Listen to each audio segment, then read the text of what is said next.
as an engineer majoring in aerospace engineering, I made a rocket.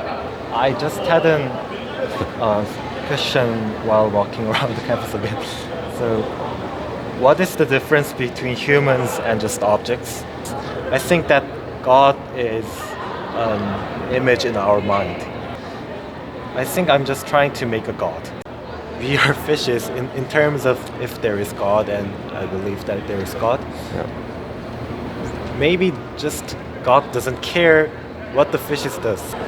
Actually, I am a Roman Catholic Christian. I didn't read the Bible since I was about 7 or 8. Maybe I should read the Bible again. Yeah. Hello, I'm coming to you from Seoul National University, a prestigious institution here in Seoul, South Korea, where I'm currently on a holiday. But anyway, took the opportunity to see if I can speak to some South Korean students. And I just had a great conversation with a young second-year student of aerospace engineering. He had a nominal Catholic background, and actually, as I caught him and asked him to have a conversation, he said that he was sort of thinking through his mind about the greater things of life, such as meaning of being a human. And it was a great opportunity for me to share a little bit of a Christian perspective as the answer to that question. And we had a great conversation that ended in him concluding that he should maybe be reading more of the Bible, which I agreed with and heartily recommended to him to read. Of course, I shared the gospel with him. It was a bit of a news to him. I think maybe he's heard some of the stories from the Bible in the past, but never presented in a meaningful fashion from someone who truly believes in it. Someone who also shares a little bit of the engineering background, and so we had a great conversation. Anyway, have a look at it, see what you thought, and hope to see you in the next video. God bless you.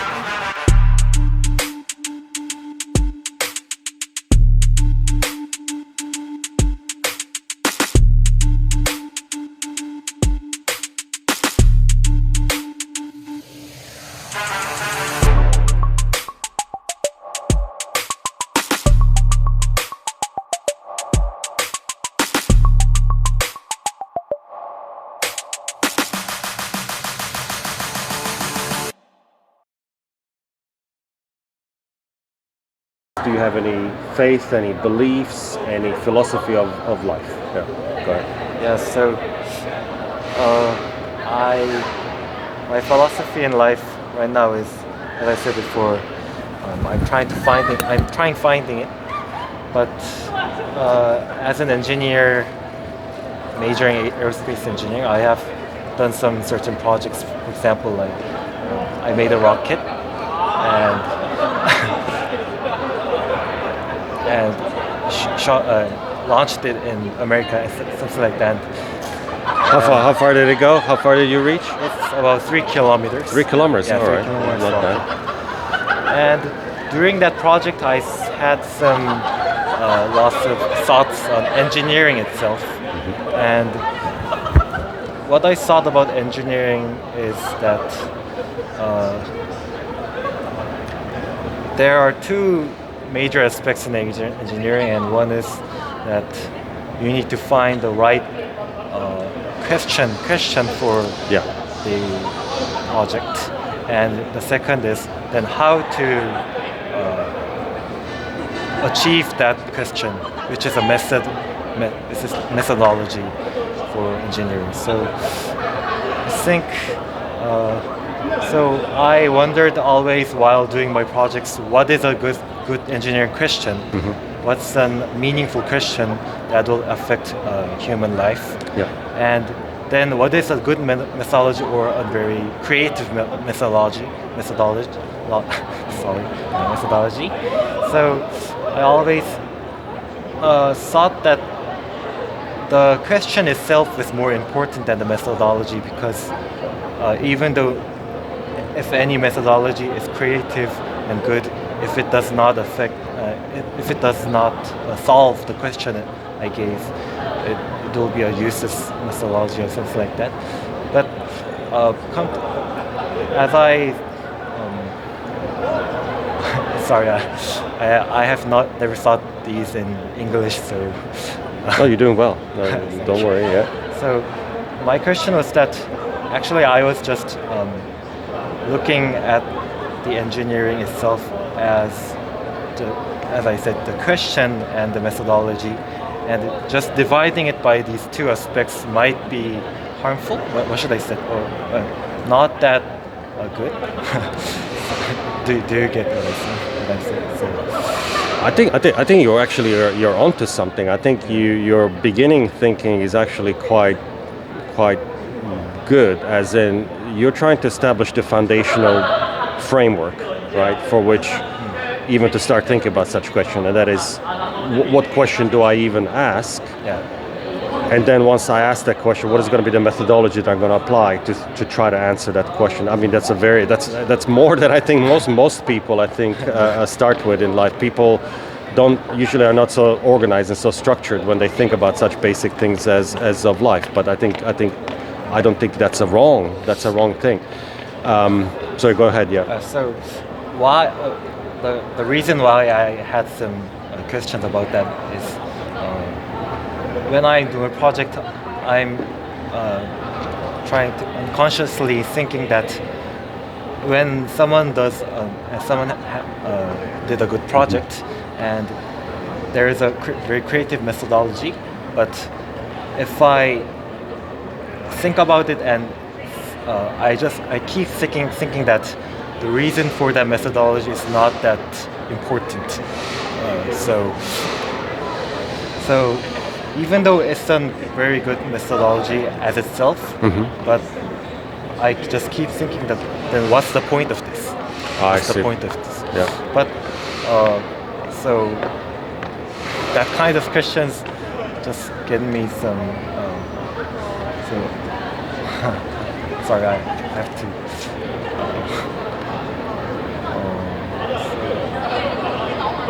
So that was my question that I had thinking while walking around the campus. So, is it just as you said, frameworking this kind of engineering into just two parts, the question and the methodology, good, yeah. Well, I would say if it's good if it produces good results, right? So, and if it doesn't produce good results, then you say, well, we've tried it, and it didn't work, so we'll try something else, right? But in the absence of anything better, it's a good start, right? So, but let's assume that this way of thinking, for now, is the only one that we have, right? So now thinking about life and the key questions that we can ask about life, the basic questions of life, like what would you say that they generally are, right? And people and philosophers have asked these kind of questions, I would say, for most of our existence, right? So I mean, what would you say that they are? So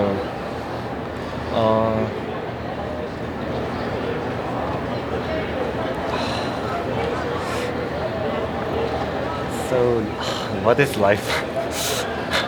That's a good question. Like, well, how do we define life? It's a very good question, actually. Yeah. I just had a question while walking around the campus a bit. So, what is the difference between humans and just objects? It's kind of simple if you think about it lightly, but if you think about it deeply, I think isn't just humans and other objects or rocks or trees or other things just the same as it is. So, yeah. So that after that, I asked myself that what is thinking itself. So what is having a thought, being able to think is the main difference between humans and other things. But then what is thinking itself? And I'm just having this all kind of questions because actually tomorrow I have a midterm exam. Okay. So I had lots of thoughts on my mind.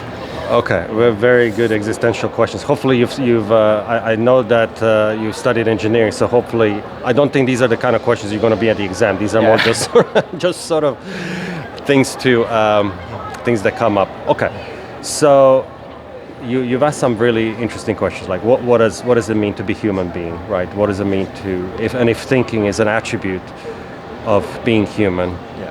what does then thinking? What does that look like? What does that mean?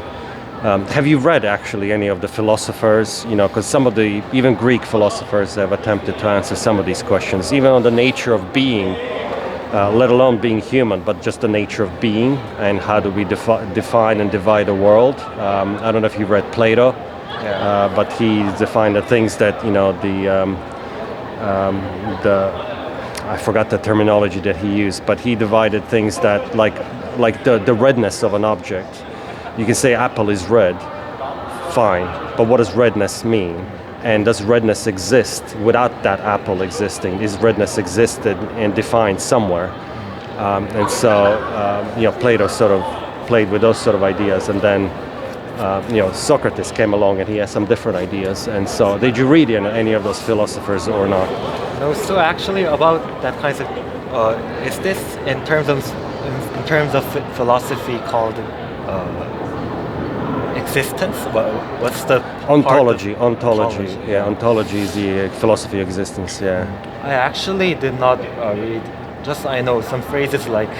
So I think Socrates said that if I don't think, I don't live. Is it Socrates or? Yeah, I think. Well, I think it was. I forgot who it was, but I think therefore I am. Right. Yeah, therefore I am. Yeah. So I have not read about that kind of things, but about philosophy. Yeah, actually, I have some interest in philosophy, and right now I have an interest in structuralism. 구조주의 in Korean. Do you know? No. Yeah. So that's in short something like if there's some kind of phenomenon or some not only phenomena or mathematical theories and kinds of, for example, like analysis and algebra, something like that. The mathematicians thought that there would be a more prior and more. What should I? Let's say it in English. 근본, the more. Sorry. More fundamental, Yeah, more fundamental, basic. more basic absence in that kinds of theories or like that, and all kinds of, for example, in mathematics could be defined again, so that everything starts from those kind of fundamental absences. Right. Yeah. So that's kind of the concept of structuralism, and yeah. Well, why am I saying this? I do not have prior knowledge in that kinds of philosophy you asked, but I am interested in those kind of structuralisms because I am thinking that not even math and physics or engineering. I'm not engineering, but in example physics. So those kind of structuralism could be used in physics to redefine the world. Yeah, and using those definition, we could solve problems that we could not solve with traditional aspects on the world. For example, like the Newtonian or Lagrangian Euclidean kinds of physics dynamics view could be a very limited view in terms of interpreting the world. Yeah. So I thought that by redefining the theories that is given, we could make a new perspective of the world that, as I said in the structuralism, and being the basis, we could just redefine the world and solve some unsolved questions. And Unsolved something questions. like Yeah, that. yeah. I'm sorry. It's, I think, a bit different from the orthology. What is it? Ontology or Ontology. the philosophy of being. But yeah, it's more of a methodology, right? Because if Yeah. structuralism is true, that means that you could put together some of the basic building blocks, right, to Yeah. reach new understandings and new theories. I think that's kind of roughly what structuralism is seeking to do. Let me ask you maybe the original question, which I think this line of thinking is actually quite good. I would encourage you to pursue it, but let me just offer another perspective, right? Yeah. Because my initial question was also included things like not just beliefs and philosophy of understanding, but also I included things like faith, right? Let me explain to you a little bit what I mean by that. So, in the 18th, 19th century, during the Renaissance period, and when the scientists started to make, even Newton started to make some huge discoveries about this world, right? Some of those scientists, Newton included, were Christians. They were actually driven by their prior beliefs. Yeah. And their prior beliefs were they believed that this world was created by a higher being, right? And they saw structure and they saw order in this world. They saw laws. They saw repeatability. Newton was famously sort of dropping the object, and he saw the object. Now it doesn't matter whether it's a feather or whether it's a bowling ball or whatever it is, always fell at the same acceleration. And so he wanted to understand what that force was. He also understood that the objects act upon one another equally and opposite, right? Force of motion, equal and opposite motion, right? And so they wanted to, not just him, but like Kepler and others, motion of objects in the sky and kind of motion, the fluids and kind of all that kind of stuff, right? So they started to understand that this world is ordered, and if there was a creator who ordered this world, they wanted to sort of discover. It was more about the discovery. It wasn't about defining something, but it was about discovery of something that was already out there, right?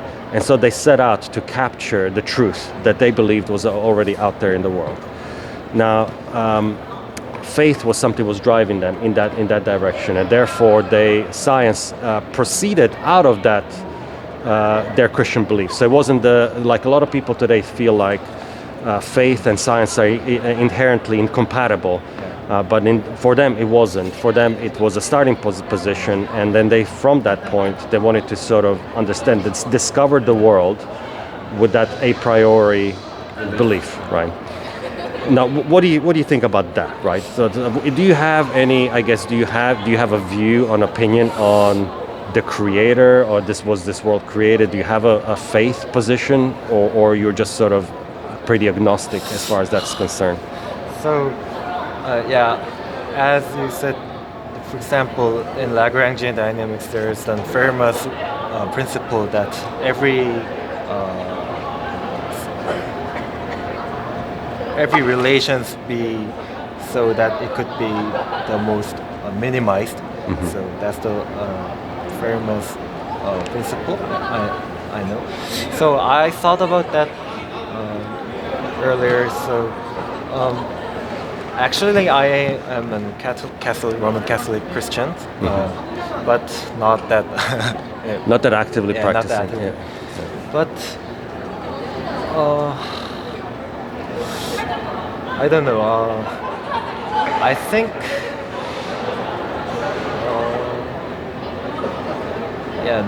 as you said, nowadays many people just interpret the phenomenon as it is, not by a prior belief. Yeah.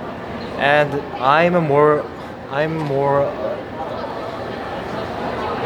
think I'm like that too. So what I'm trying to do is using those given facts, fundamental physical laws like Newton's law or gravity or something like that, using that kinds of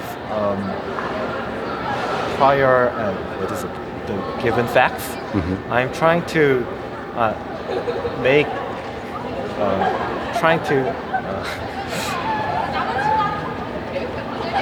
predict those new kind of phenomenons, which is something like not just thinking that there's a God, and then God made the world in these laws. I think I'm just trying to make a God. Right. Yeah, Right. Because that's interesting, right? Because I think I've heard one of the French philosophers of science just recently. I was listening to a podcast, but he was having a debate with someone who is a little bit more agnostic, another scientist. But there's an interesting point that was being made. They said, okay, in terms of predictability, the theory that there is no God has predictions, and the theory that there is God also has prediction. The theory that the one that supposes there is no God actually predicts chaos, and that is because if you don't have a sort of someone who is kind of intellectually designing the world and ordering it and leaving things to chance, you don't have a basis for establishing some sort of equilibrium. You don't have, like for example, I don't know if you heard of the cosmological argument. I don't know if you heard of it, right? But I think you would agree, because you are scientifically sort of educated, that this world rests on a number of key constants. You have the electronic attractive force, the strong atomic, the weak atomic force. You have the gravitational force, the electromagnetic force, the weight of the atom, electron, something of the photon. They're constants. When we plug in formulas, there's a key constants that usually get defined to X amount of decimal places for precision, right? And the idea is that, or the theory goes that these constants are so finely tuned that you take any one of them, and if you were to change any one of them by a minuscule amount, this universe would cease to exist, right? Yeah. And so the question is, okay, we have a finely tuned universe. It's almost like a machine. I don't know if you did any coding, but if you did, right, you define some constants at the beginning of your program that are true for the rest of the scope of that program, right? But then the idea is that if you change that constant ever so slightly, your program will not work. It will either execute and it will crash, or it'll execute and it'll never end. In the universe term, it will just, it'll Big Bang and then immediately disappear, or Big Bang and just expand to the extent that life would not be possible. And so with that in mind, right, these philosophers saying, like, in a universe where God does not exist, this will be the only truth that we would know. There will be no numbers that would ever be possible to make life, because the number of possibilities are infinite, and there will be there's only one, let's say, finely tuned possibility that actually gives life. But in a universe where there is God, that is the universe that we should be living in, because God is going to be the one who wants to create life, right? And so. The predictive ability of God is that we should expect, if God exists, we should then expect there should be a universe. If God does not exist, then we should not expect there to be a universe. We should not even ask the question about the universe, because there wouldn't be us to ask the questions of. Anyway, it gets a little bit deep like that, but I guess the point that I'm trying to make is that I think there are some predictive powers of the two theories, and I think for the scientists, that has some explanatory power, because they can seek order. They are looking to find some order, some relationship, like you were talking about unified theory of everything, right? Yeah. And stuff like that. Why do you think that such a theory should exist even? Why do you feel in your heart that there's something like that? When you look at a nice equation and you see how elegant E equals mc squared is, or something like, some beautiful equation, why does their beauty in our minds is associated with an equation if there was no God, right? Because we see beauty and elegance in creation, almost like if you're looking at a nice painting, because the beauty is equated with something that's physically sort of ordered, right? Maybe because those fundamentals are actually like giving us life. I think. So.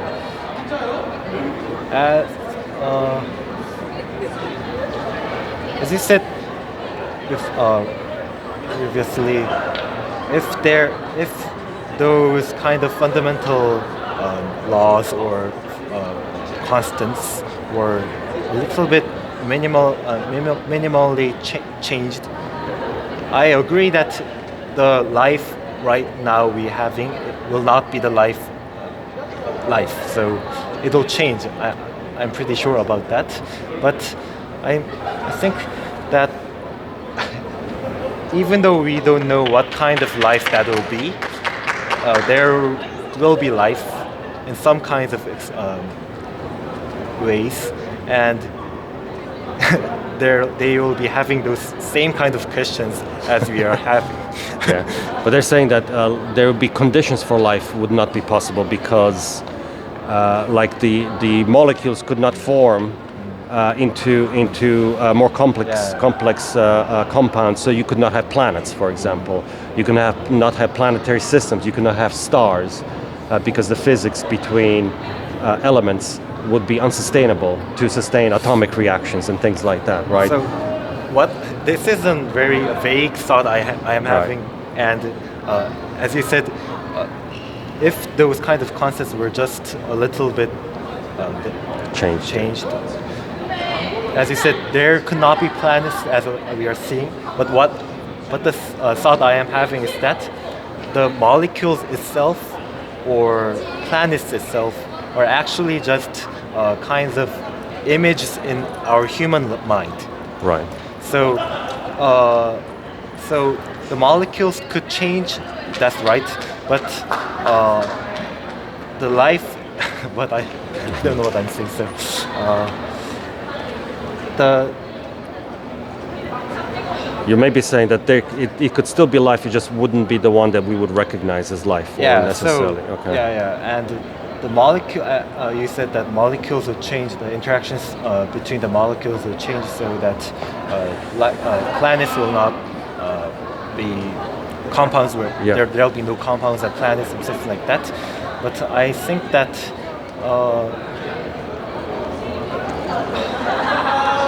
Those kind of physical laws exist because life exists. I think it's in the other way. So. Okay, it's interesting. Yeah. So. But okay, so if life exists and therefore physical is, but like, are you now saying that we would by our being we're creating those things, or are we just to my previous point, right? The scientists were there to discover what was there already, rather than create those things. Yeah. So, I think this is a problem that cannot be solved, or just there's an answer of it. But I think that these kind of worlds itself could not exist without humans. So. Okay, interesting. Because humans are the one that are interpreting it, and for example, we don't know if we are seeing the same world. True. Yeah. So, in that kind of perspective, I think that the world's existence itself does not matter that much. Mm-hmm. How we look at it and how the perspective humans have biologically or something like that could be more important. Okay, which is fine. Okay. Now, do you think? Okay, now these are quite interesting questions, and I think you have a lot of maybe food for thought for thinking. But let me take one thread a little bit further, right? Yes. A little bit further, because this is kind of what I'm quite interested in, and if you haven't looked into it, I would definitely encourage you to look into it later a little bit further. But this idea of God as the creator is, even in the Catholic thought, Catholic thinkers and philosophers have spent quite a lot of time. You know, everyone from Saint Augustine. He was one of the earliest Christian philosophers, but even someone more recently, like a C.S. Lewis, a Christian. He did the Chronicles of Narnia. He did. He was with best buddies with Tolkien. The Lord of the Rings. They were best buddies in university. Definitely, I recommend you to read some of the C.S. Lewis. He was a very deep Christian philosopher. But I guess that's kind of where my interest resides, very much so, in the sort of theology. because interestingly, I don't know if you agree with this, but like many people have said, you have philosophy and you have logic, but the underlying it all is theology. Theology. Theology. I've never heard of theology. Theology. It's a study of God, study of the divine, of the God, right? So, but it goes deeper, right? It's a study of why does anything exist whatsoever, and how do we even know what is our purpose, what is our meaning, right?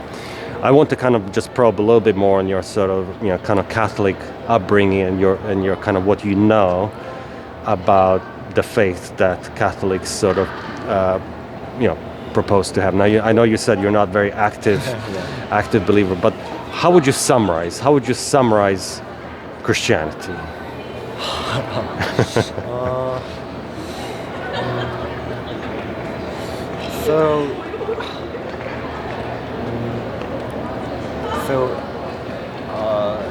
Relating to the argument I had before, so I believe that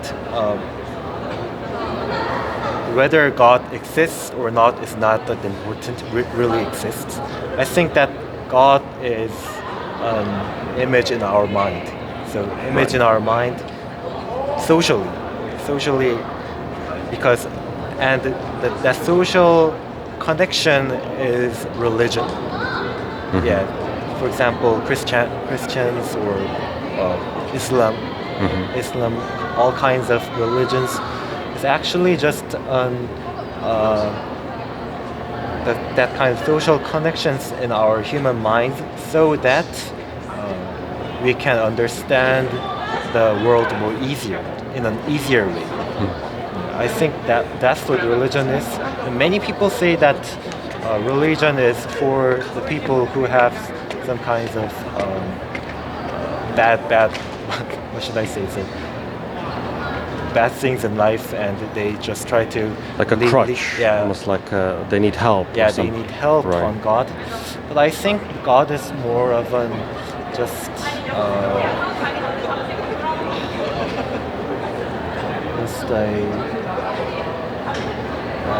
what should I say? Just the image we made so that we can understand the world more, in a more easier way. Right. Okay. I've heard that. I mean, you've heard of Yuval Harari. Harari? Okay. I mean, that's kind of position that I think he. Oh, really? He presents, right? He says, so religion. There was a place for religion. It was more for like a social glue. Communities and societies came together around this idea, and it helped them to both stay together and also make sense of the world. But I should read about that. Well, I don't necessarily agree with where that sort of is leading to, but it's a position. It's a humanist position, right? It puts a human being at the center, and then everything is kind of in relation to the human, right? And so that's what he proposes, right? But it's ultimately a world without God.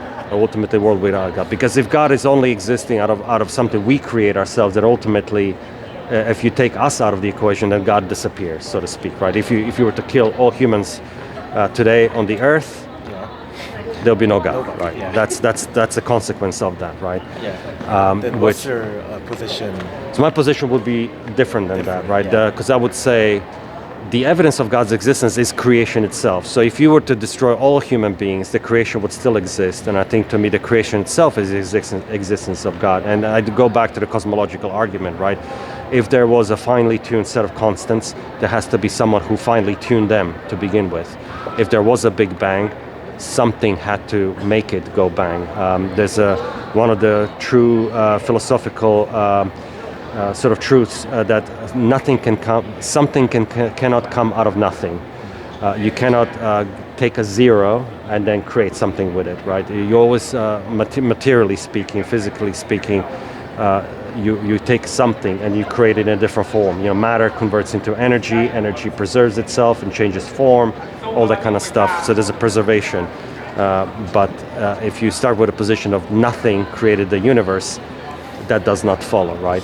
Unless you introduce something a priori, right? And to me, and to the philosophical world, that is called God, right? And so, Yeah. so but more No, I specifically, get yeah, what you're saying. yeah, So, as you said, I think it's quite ironic that if, as I said, there is no God and no world without humans, then what is the point of having science? I think that's the most ironic part of that kind of argument, because right. what we're trying to do is find the origin of the world itself.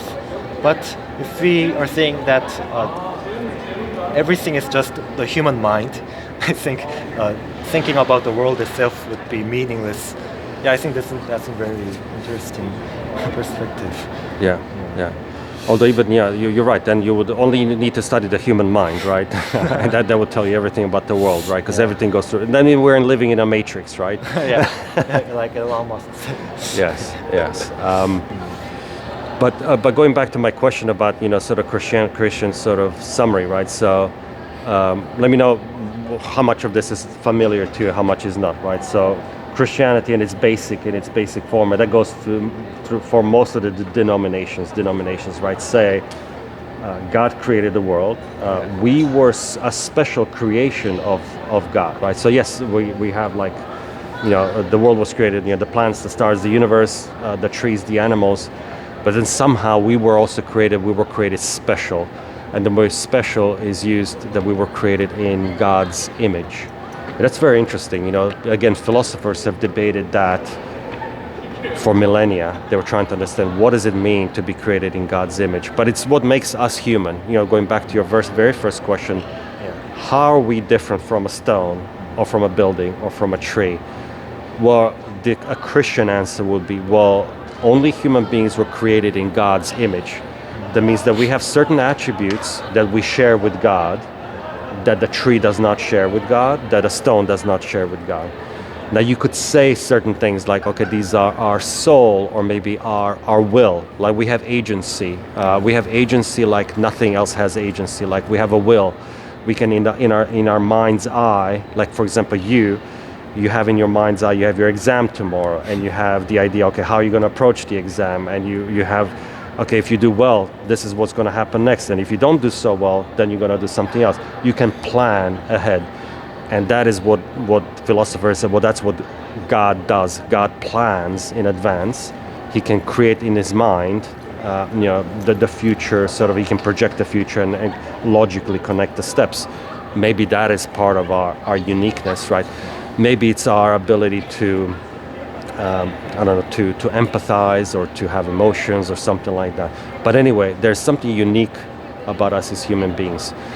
So we were created special. The problem is, again, going back to the Christian narrative, is that we have taken our freedom, the very will and agency that we have given to us by God, and we have turned it against God. Not necessarily against him as in we declared war to him, but we said, oh, we're so happy with ourselves, we don't need God.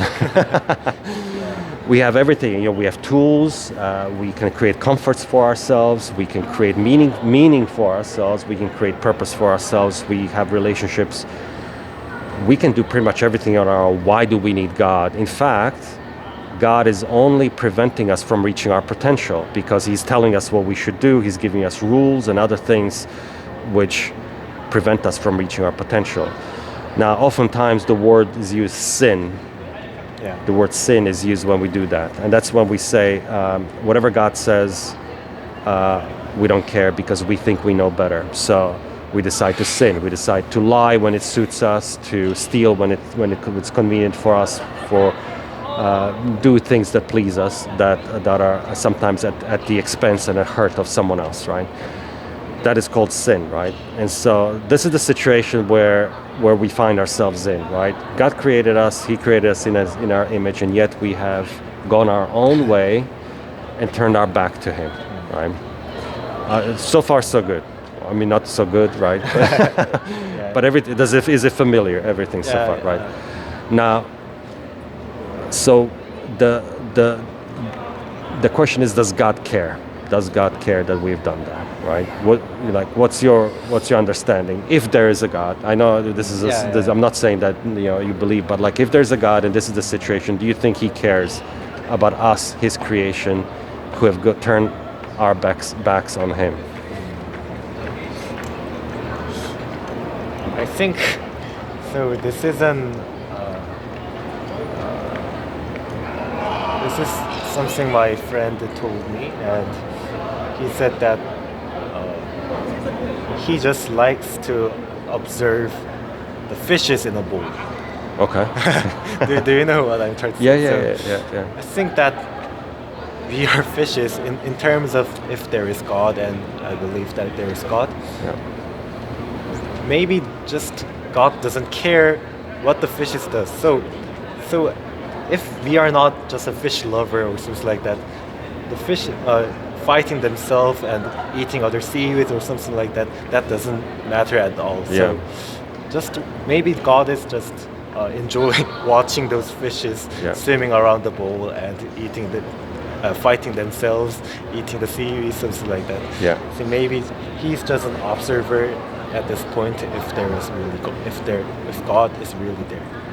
It's one possibility, but all the evidence, right, points to us differently, right? And here's what I mean, right? If you do think of Bible as having a historical record of human interaction with God, then you would have to say that fishbowl idea would not fly, because God has exactly. He steps into the world multiple times, right? He tries to help the Jewish people that are in Egypt, tries to come out of slavery. He appears to Moses. He appears to multiple people over the history, Abraham, right? He gives promises. He gives encouragement. He punishes. And so there's a sense of interaction, not constant, right, as in every day, but throughout history of humanity from a Christian perspective, God interacts with His creation very often, and in a way which seems like He cares quite a lot.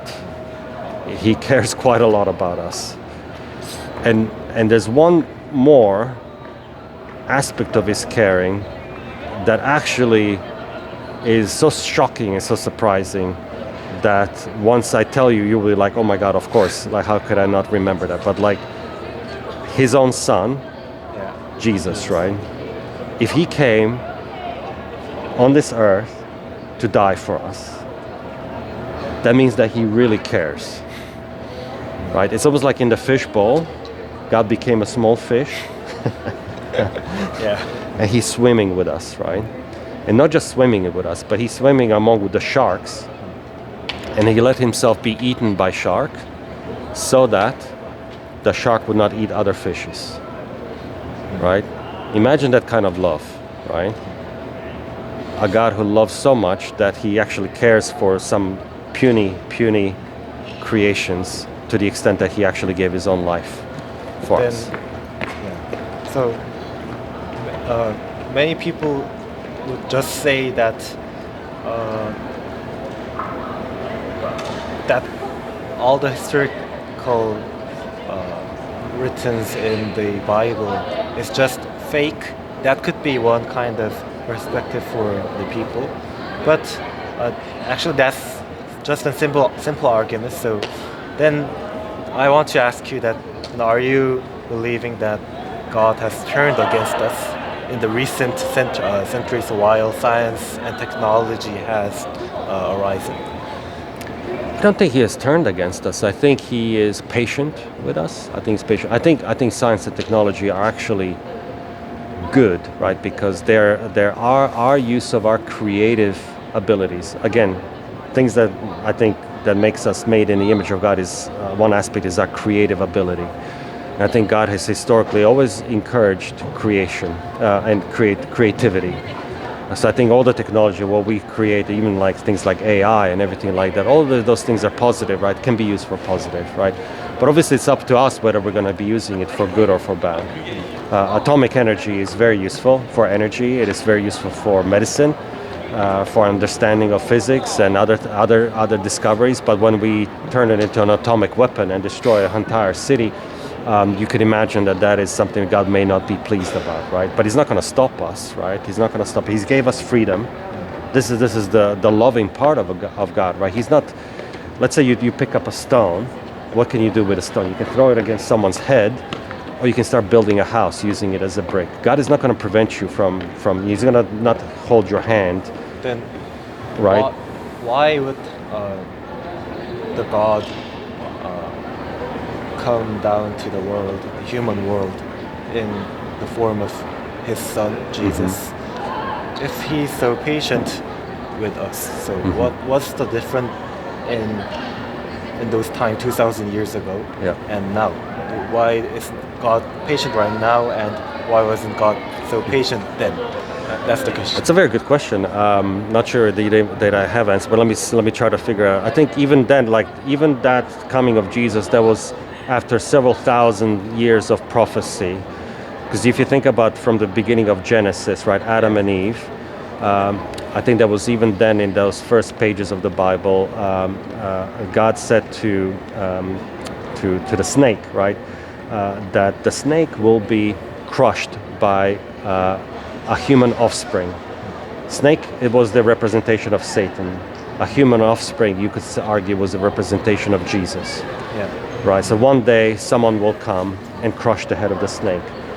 3,000 years later, Jesus came, crushed the head of Satan by doing what? By basically dying himself. So basically, he defeated death, and he rose again. Right. So you could say 3,000 years. That's patience already. And now we're on the other side of that sacrifice. It's been 2,000 years. I would just say God wants. He doesn't want to force anyone into anything. He loves giving human beings freedom, but He loves when human beings use freedom to love Him back.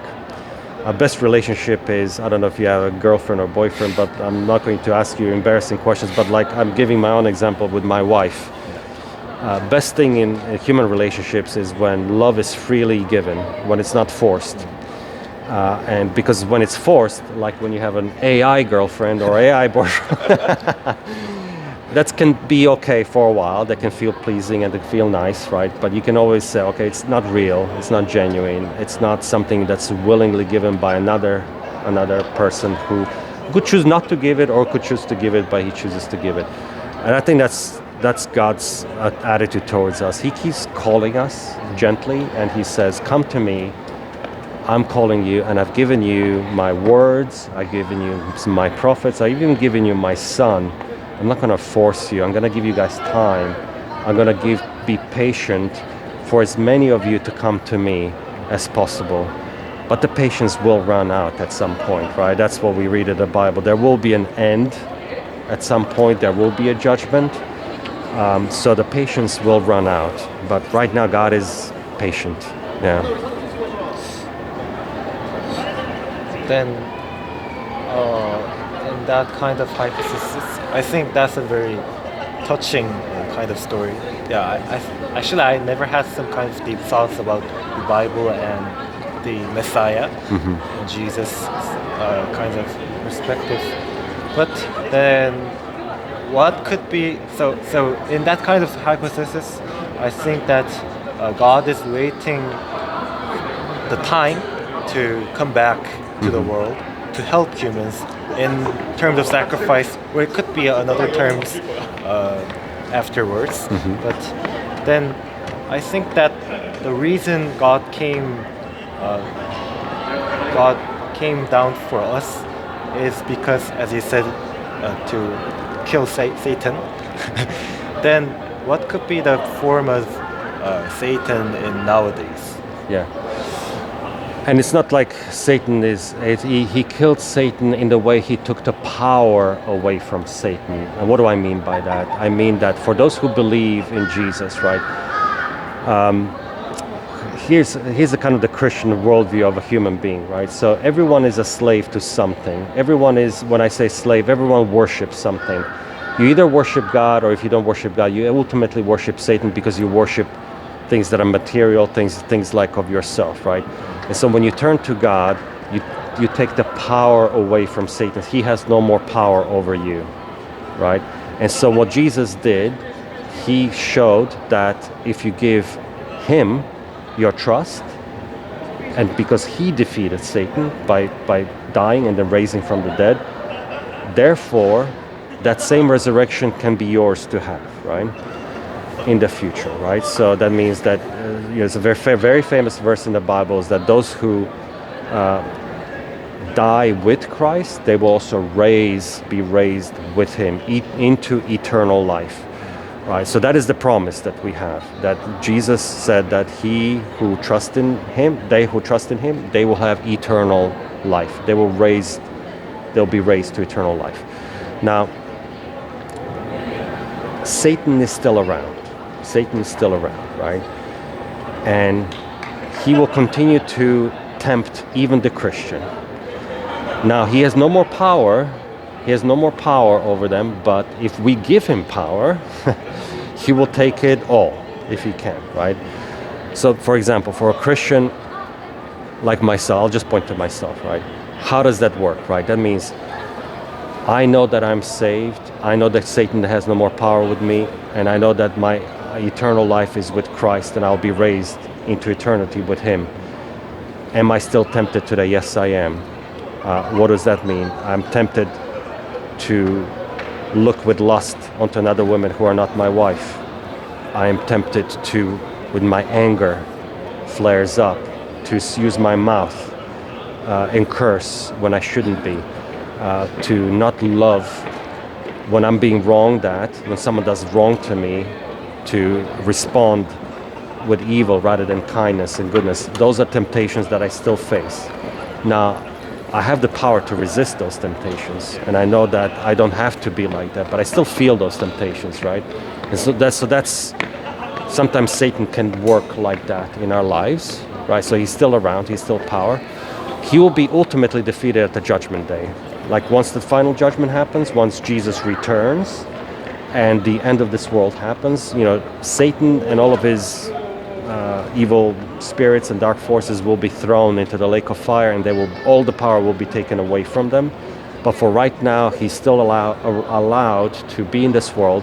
And it's almost like a lot of even atheists, they say, look, if there is Satan, and they can definitely see Satan in the world because they can see so much evil in the world. They say, if there's Satan, there must be God, right? So we see so much evil in the world. We see so much evil manifest itself in people's lives, and so many horrible things that are happening. We can see that there's Satan in the world. But if there's Satan, there must be God. But we as Christians, we know that we don't have to give him power. We can resist him. In fact, we have the Holy Spirit, right? So at the point of belief, we believe that Jesus sends us the Holy Spirit, which actually gives us the kind of power spiritually that we need to remain faithful, to continue to resist the temptations that we face every day. That's something that we believe is true. Like I believe I believe I have felt that personally. That when I started to believe in my 30s, I wasn't always a Christian. I was raised as a Catholic, kind of like you, but very nominally so. I just went occasionally on Sunday to church.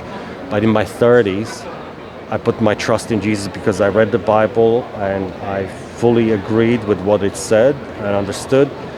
And then I felt a kind of change in my life, supernaturally so, that was brought about by the Holy Spirit.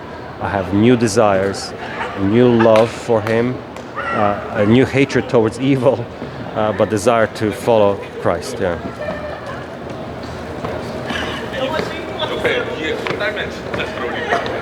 I didn't read the Bible since I was about 7 or 8, so Yeah. I don't know. Right now, I'm having that kind of perspective I told you before. Maybe I should read the Bible again.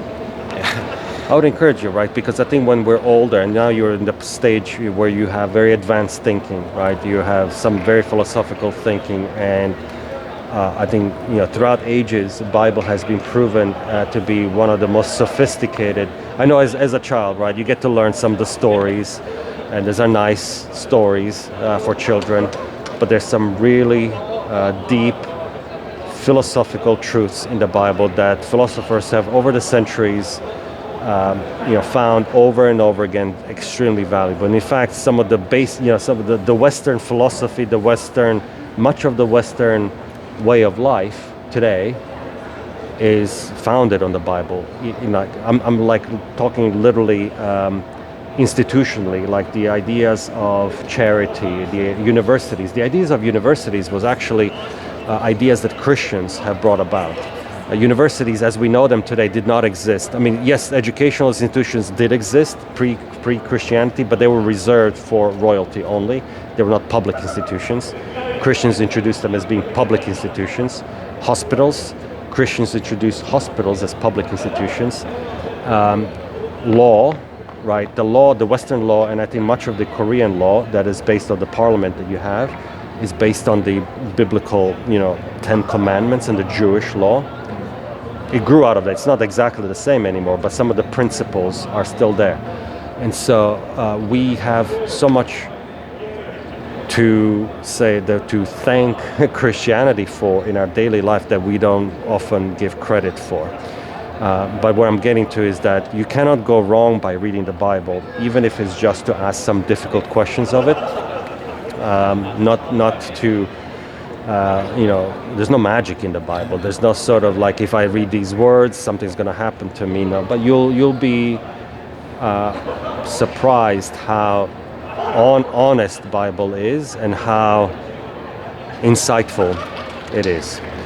And then maybe after reading the Bible, read some of the philosophers that have given much thought to the questions that you have asked at the very beginning. Read C.S. Lewis, read St. Augustine, read some of the other philosophers, all of them who have wrestled, whether they're atheists or not atheists, they have wrestled with the questions of the Bible. Even Nietzsche famously said, there is no God.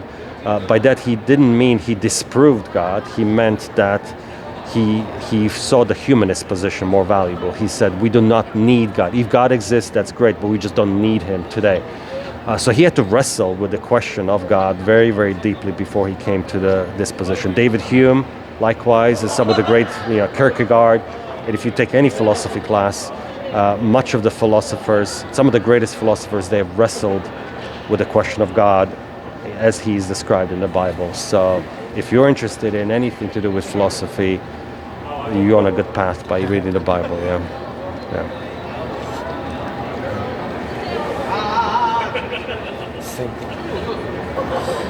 But yeah, so thank you so much for stopping by. It took probably much more time than you thought you would, but hopefully it was very fun. you find the conversation fruitful. It's my first time talking in English about these kind of talks. I think it was very good experience. Thank you.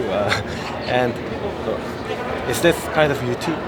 It is, yes. I can give you the channel name and everything, but I just wanted to thank you for stopping by very much. So, and reading the Bible, considering Jesus is one of my recommendation to you. Yeah. Thank you so much.